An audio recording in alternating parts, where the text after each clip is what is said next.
«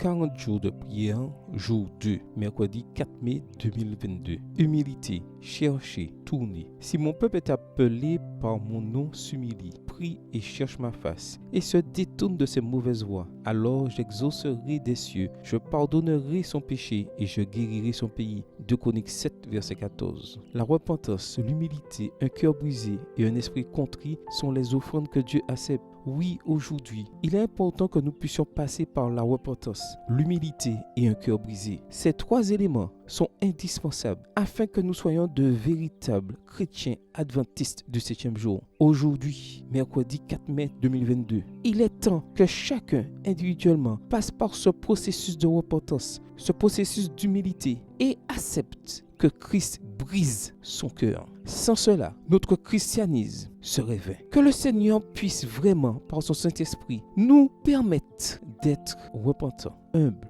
et d'avoir un cœur brisé. Aujourd'hui, Jésus frappe à nos cœurs. Qu'allons-nous répondre à cet appel? Défi du cœur. Le péché est si grave et si terrible que rien de ce que nous pouvons faire, aucune bonne action ne peut réparer le gouffre causé par le péché. Mais Dieu, dans son infinie miséricorde, ne nous demande pas de faire ce que nous ne pouvons pas faire par nous-mêmes. Il accepte le simple et humble aveu que nous avons besoin de lui. Ressentez-vous votre besoin du pardon de Dieu par sa guérison? Vous pouvez l'avoir aujourd'hui. Tournez-vous simplement vers Jésus en ce moment dans la prière et confessez votre besoin. Choisissez ensuite de faire confiance à sa grâce toute suffisante pour renforcer votre marche lorsque vous vous détournez de la méchanceté et que vous vous tournez vers sa justice. Oui, nous sommes attaqués par notre ennemi. Oui, nous avons des difficultés. Oui, nous pleurons souvent. Mais aujourd'hui, le Seigneur parle à notre cœur. Oui, il est là. Passons plus de temps dans la prière et confessons nos besoins.